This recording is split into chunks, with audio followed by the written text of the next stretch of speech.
좋은 아침입니다. 하나님과 말씀과 오늘 다시 시작. 안녕하세요. 김백환 목사입니다. 오늘 함께 묵상할 말씀은 민수기 33장입니다.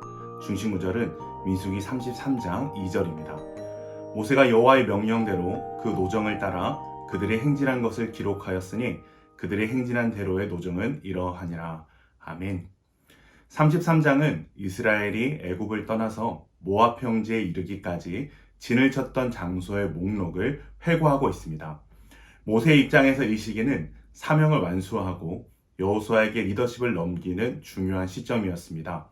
그리고 이스라엘 백성의 입장에서는 가나안 입성을 눈앞에 둔 시점으로 모두가 지난 여정을 돌아보며 교훈을 얻을 필요가 있었습니다. 이 여정의 목록은 이스라엘의 40년 광야 노정의 성격을 제시하는 서론에 이어 세 단락으로 구분됩니다.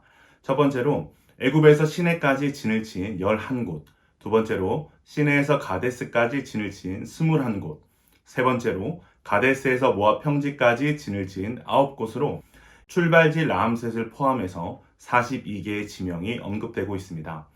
이와 같은 노정 목록은 고대 근동의 왕들이 전쟁에 출정하며 체류했던 지역을 기록한 문서들과 형태가 유사합니다. 그렇기 때문에 이 노정 목록은 이스라엘이 위대한 왕이신 여호와의 명령에 따라 행진하는 군대임을 나타냅니다. 이와 같은 맥락에서 1절에 등장하는 대오를 갖추어 라는 말 또한 전투 태세를 갖추다는 뜻이기 때문에 이스라엘 백성이 군사적 대형을 갖추어 움직였던 여호와의 군대임을 알 수 있는 대목이라 할 수 있겠습니다.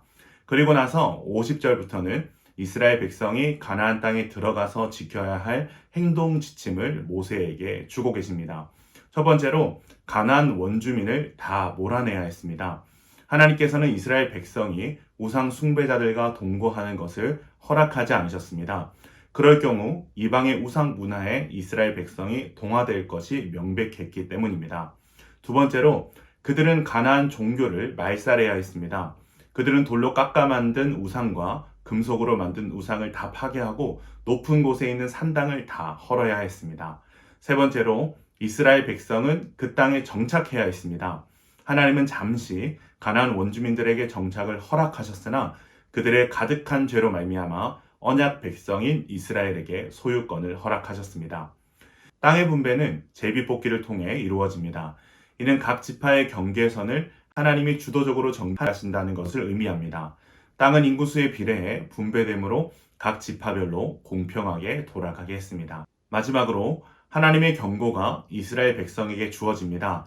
가나안 원주민을 다 몰아내지 않을 경우 그들은 이스라엘 백성에게 두고두고 재앙을 가져다 줄 것을 경고하시면서 이스라엘이 이들을 통해 죄악에 빠졌을 경우 원주민들을 이 땅에서 쫓아내신 것과 같이 이스라엘에게도 행하실 것을 말씀하십니다.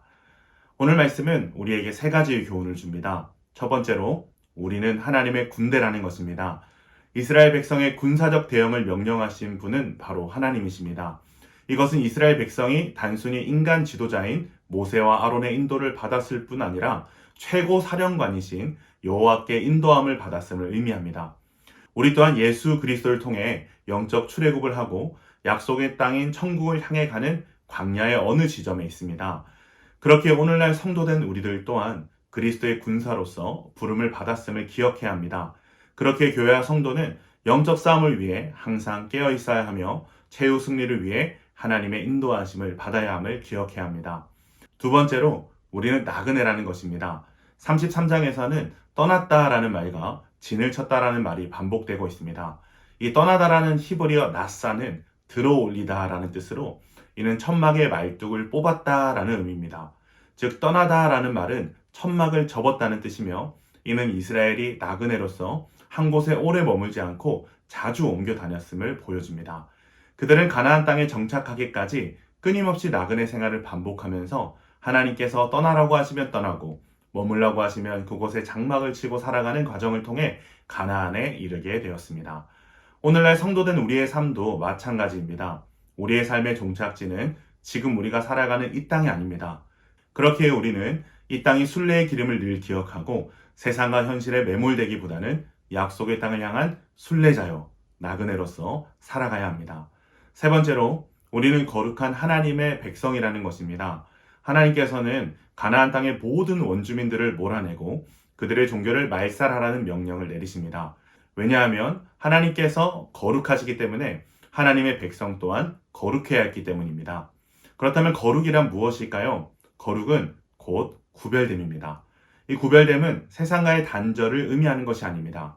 세상 속에 살지만 하나님만을 섬기고 하나님의 뜻을 가지고 하나님의 방법으로 사는 중심과 삶이 곧 거룩입니다.